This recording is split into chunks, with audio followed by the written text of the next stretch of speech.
Bonjour et bienvenue pour cette nouvelle analyse hebdomadaire en crypto du lundi 4 octobre 2021. Donc Alban le chez Crypto qui vous parle. Donc là, on se retrouve avec un Bitcoin qui a du coup inversé donc sa dynamique baissière qui était mise en œuvre. Et donc là, on a un Bitcoin à 47 645 dollars, Ethereum à 3 347 dollars, Solana à 167 dollars, Polkadot à 30 dollars, BNB à 420 dollars, ADA Cardano à 2,18 $, XRP qui a retrouvé son niveau des 1 dollar, Tezos à 8,91 $, Terra Luna à 45 dollars et le Dodge à 21 centimes actuellement.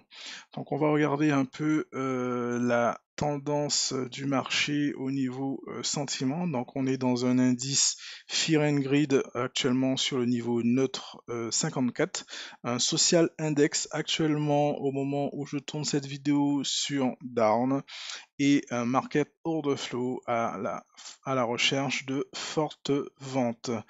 Lorsqu'on regarde ensuite au niveau du Scalpex Index, donc sur mon analyse ici en daily sur l'Open Interest qui est actuellement, on va dire plutôt neutre, hein, ça ne bouge pas trop. Et lorsqu'on regarde donc au niveau de l'analyse, on avait donc cette dynamique baissière avec des sommets qui étaient de plus en plus bas, qui étaient mis en œuvre, sauf que bon voilà, en cette fin de la fin de la semaine dernière, on a eu un inversement donc de cette tendance et on a eu un gros short squeeze, donc un mouvement fort à la hausse qui a donc inversé cette dynamique baissière qui était mise en œuvre et donc qui est allé faire un sommet plus haut que le précédent. Donc là, on a directement inversement donc de la tendance qui est mise en œuvre ici. Et actuellement, on est en train de consolider sur ce niveau des 47 000, 48 000 dollars actuellement. Lorsqu'on regarde maintenant au niveau du calendrier Forex Factory, donc on a une semaine assez, bon, j'allais dire tranquille, mais quand même, il y a quand même des usines rouges pour le dollar. Il y a notamment une réunion de l'OPEC pour tout ce qui est pétrole, indice ISM de service PMI, et on a effectivement normalement vendredi on a le non voilà c'est ça non vendredi on a le non-farm payroll donc le NFP qui va fortement influencer la direction du dollar. Autre information à prendre en compte, c'est que c'est la fête nationale depuis le 1er octobre en Chine. Donc en ce moment, la Chine ne travaille pas. On ne va pas retrouver donc les institutions chinoises sur les marchés. C'est peut-être pour ça également qu'on a ce mouvement qui est mis en place là sur Bitcoin et pour lequel je reste vigilant, hein, puisque si eux ne sont pas présents, effectivement, donc le marché peut donner donc des faux signaux. Donc pour l'instant, je reste en attente du retour des Chinois sur les marchés financiers. Donc apparemment, dernier jour où ils sont en vacances, c'est mercredi, ça voudrait dire que jeudi, ils reprennent leur activité. Néanmoins, les Chinois ont tendance à prendre une semaine de vacances, donc ça veut dire jusqu'au 8. Et donc la semaine prochaine, on pourrait peut-être voir un peu plus clair sur ce marché. Donc là, c'était l'information justement donc sur la fête nationale et que voilà, on vous dit que généralement les Chinois prennent une grande semaine de vacances appelée la Golden Week. Du coup, lorsqu'on regarde donc au niveau des monnaies tendances actuellement, donc on a le Lightning, ça fait plusieurs fois que je le vois revenir, le Ronin Games et le Baby Space Floki. Ceux qui ont pris le plus de gains actuellement, donc on a Empire Token, Mini Soccer et Only Up actuellement, avec des prises de 445%, 420%, 234%. Ok, et lorsqu'on regarde maintenant au niveau du BLX, donc l'indice de prix juste du Bitcoin avec nos Alligator Wave, on voit effectivement qu'on a eu cette reprise en weekly et qu'on est toujours en fait en train de ranger entre ces deux grandes bornes, donc entre 30 000 et 56, 60 000 dollars. actuellement et on est tranquillement en train de progresser vers, enfin entre ces valeurs. Néanmoins, bah, le positionnement actuellement que moi je vois par rapport au Alligator Wave ne me donne pas encore de signal, donc je reste toujours en mode observation. Néanmoins, on voit effectivement qu'il y a peut-être une reprise haussière qui peut être mise en œuvre avec effectivement une espèce de W qu'on peut effectivement voir par ici. Si je prends le pinceau, on a un W qui est mis en œuvre par ici, on a dépassé la ligne de cours, on est actuellement au-dessus, donc effectivement, ça pourrait nous donner une progression haussière du Bitcoin. Néanmoins, ben, on va se retrouver face à un niveau de résistance à ce niveau. Le niveau sur lequel nous sommes actuellement est un niveau de résistance qui est travaillé actuellement. Et si on regarde ensuite au niveau Fibonacci, on pourrait le faire sur l'autre graphique, on est en train de se rapprocher d'une zone de rechargement de short. Donc, restez vigilant également sur ces mouvements. Lorsqu'ensuite on va regarder au niveau de l'indice du dollar, attendez, voilà, on va changer de graphique. Lorsqu'on va regarder ensuite au niveau de l'indice du dollar en weekly, on voit qu'effectivement, donc la semaine dernière, ben, on a cassé finalement ben, les niveaux de résistance qu'on observait depuis pas mal de temps. Donc généralement, ben, ça veut dire que quoi? Ça veut dire qu'on a un dollar qui prend de la force. Et donc généralement, lorsqu'on a un dollar qui prend de la force, ben, on a Bitcoin qui normalement est un peu corrélé et devrait effectivement perdre un peu en puissance. Et en fait, ben, ce qui se passe là, c'est que vu qu'on a pété le niveau, à mon avis, il faut s'attendre à un retest de ces niveaux qui ont été cassés pour peut-être en fait rebondir dessus et ensuite revenir. Donc peut-être faire un mouvement un peu comme ça et ensuite continuer. Donc là, c'est le sentiment que je privilégie actuellement. Donc effectivement, donc on a des chances peut-être de voir encore une progression haussière cette semaine se poursuivre, hein, à voir ce que ça va donner avec l'ouverture du marché des États-Unis. Donc peut-être voir en fait une progression haussière de Bitcoin, vu que ben là, on peut peut-être s'attendre à un retest du DXY de ces niveaux-là, avant effectivement qu'il fasse son rebond et continuer à la hausse.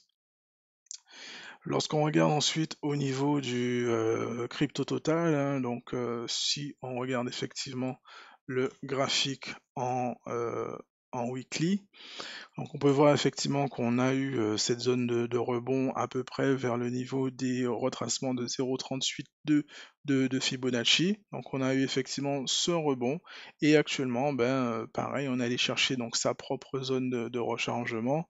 Et donc là, on est en train de réagir effectivement face à cette résistance qui est mise en place là actuellement. Et donc à voir, est-ce que ce ne serait pas justement ben, un retracement qui serait mis encore et une poursuite du retracement à la baisse, donc à voir. Ou sinon, ben, est-ce que ben, on va revenir tester ce niveau des 0,382 et peut-être rebondir dessus pour continuer la progression vers le haut, hein, puisque bon, ben là, on a un creux bas ici, un creux bas ici. Euh, je vais le matérialiser. Un creux bas ici, un creux bas ici. À voir est-ce qu'une structure sera mise en œuvre ben, avec un creux plus haut par exemple, je sais pas. Et ben, que là, ben, du coup, on est en dynamique haussière et qu'on va finalement ben, aller casser ces niveaux ATH ici de la capitalisation boursière à 2,6 trillions. À voir effectivement si ça se met en œuvre. Pour l'instant, moi, c'est vraiment ce que je voudrais voir, puisque tant que, j'avais déjà expliqué, tant que pour moi, on n'allait pas retester ces niveaux-là et peut-être même les dépasser, je me sentais pas à l'aise dans ce marché crypto. Donc à voir en fait quelle dynamique sera mise en œuvre actuellement. Donc moi, tranquillement, j'observe, je continue mon DCA. Du coup, si on regarde maintenant Bitcoin, donc Bitcoin en weekly, bon, on l'a déjà regardé un peu, hein, au niveau du BLX, c'est quasiment presque la même chose, hein. On voit qu'on a eu donc ce rebond sur 0,38 sur 0,382 avec effectivement cette forme de bottom W qui a été mise en œuvre et puis on a dépassé donc la ligne de coup et puis cette grosse bougie verte ben, qui est venue ben, péter le niveau.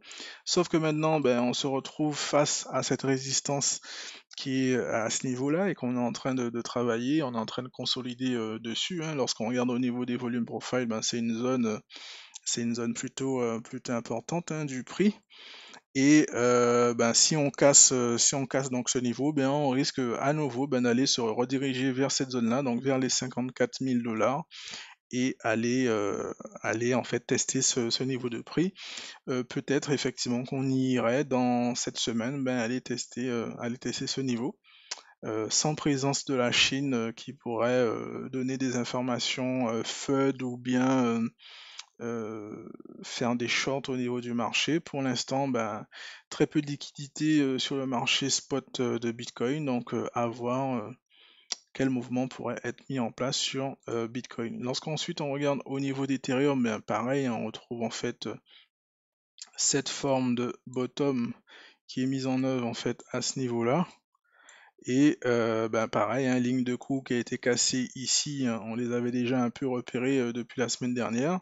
Et donc progression haussière de Ethereum. Donc ceux qui ont investi donc vers les 2800 dollars, enfin en dessous de 3000 dollars, ben félicitations à vous, hein. Là vous avez fait un tout petit peu de profit. Maintenant si on regarde ben, au niveau de la zone de short pour savoir à peu près où est-ce qu'on se situerait, donc ben voilà, le prix qui a été touché ici, donc les 3500 dollars, ben c'est le premier niveau de la zone de short, hein, qui est atteint. C'est pour ça qu'on réagit effectivement résistance à ce niveau-là. Donc à mon avis, peut-être qu'on irait, ben, là on a un niveau de prix là vers les 3200 dollars, un niveau clé important. Peut-être qu'on se dirigerait vers vers ce prix-là, hein, 3200 dollars, effectivement, pour essayer de chercher un rebond et faire un fameux support ici, et ensuite revenir dans cette zone à nouveau. Peut-être que c'est le mouvement qui pourrait se réaliser, en tout cas sur Ethereum. Cas contraire, ben, si vraiment ce niveau de prix est vraiment important, ben, peut-être qu'en fait ce serait juste un réajustement de la ligne de tendance baissière et du coup ben, qu'il continuerait sa progression. Donc pour l'instant, cette semaine, je reste encore observateur. Je préfère vraiment prendre mon temps et ne pas forcément me précipiter parce que j'ai vu ce mouvement. Comme j'ai dit, hein, pour moi, tous les intervenants du marché ne sont pas présents actuellement. Donc peut-être qu'on peut avoir des faux signaux. Lorsqu'on en regarde ensuite au niveau de XRP, ben, on a aussi pareil, hein, ce mouvement de bottom croissant qui est effectivement mis en œuvre, hein, ici. Dépassement de la ligne de coût et actuellement ben, on est en train de travailler ce niveau clé de résistance des 1 dollar qu'on avait déjà identifié ici. Donc à voir en fait, est-ce que la résistance sera maintenue ou est-ce que la résistance sera cassée pour ensuite ben, aller retester des niveaux plus haut au niveau de XRP. Lorsqu'ensuite on regarde au niveau de Polkadot, donc pareil, hein, inversement de la dynamique baissière qui était mise en œuvre, bottom ici, ensuite on a cassé le niveau. Par contre attention, sur Polkadot on n'a pas encore cassé la ligne de coût qui est vers les 33 dollars et à voir en fait justement est-ce qu'elle sera allée tester et dépasser sur Polkadot, donc restez vigilant sur Polkadot. Au niveau de Rune Torchain, donc pour moi, attention, ce n'est pas un W qui est mis en œuvre ici, puisqu'on voit que le deuxième creux est plus bas que le précédent. Du coup, la dynamique qui est mise en œuvre sur Rune pour l'instant, pour moi, n'est pas validée comme quoi c'est un inversement de tendance. Donc pour moi, on est toujours dans cette dynamique baissière qui est mise en œuvre, avec des creux bas qui sont de plus en plus bas. Si ensuite on va peut-être pouvoir aller regarder au niveau Share Token, on va regarder un peu ce que ça donne, hein. Ça fait un petit moment que je n'ai pas regardé cet investissement. J'ai cru comprendre effectivement qu'il y avait une belle progression, en tout cas lorsque je regardais mon portefeuille. Donc si je regarde Share Token USD, on va regarder sur Coin Paprika. Donc on peut voir là, on est actuellement en daily. On va le regarder en 3 jours pour avoir une vision un peu plus dézoomée. Donc moi, je suis toujours à la recherche de la défense des niveaux des 0, enfin des 2 centimes.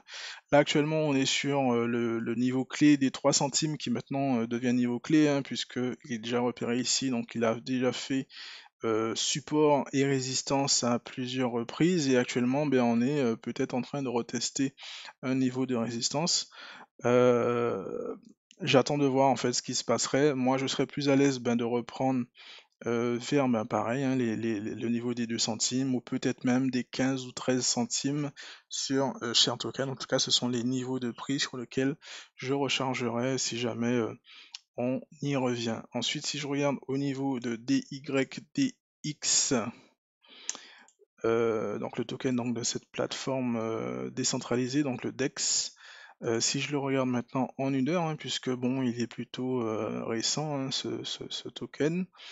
Donc on peut voir, si je prends donc le dernier bottom, allez, on va chercher juste ici, et on voit effectivement qu'on a eu un rebond 2 fois en fait quasiment proche des 0,382 ici.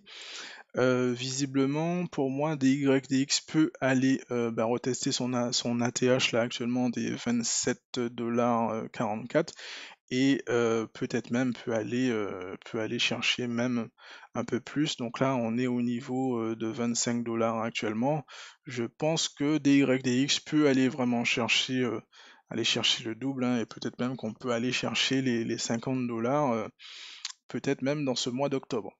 Du coup, j'ai terminé pour l'analyse d'aujourd'hui. N'hésitez pas à me contacter si vous avez des questions sur Instagram, le chef Alban, ou Telegram, le chef Alban.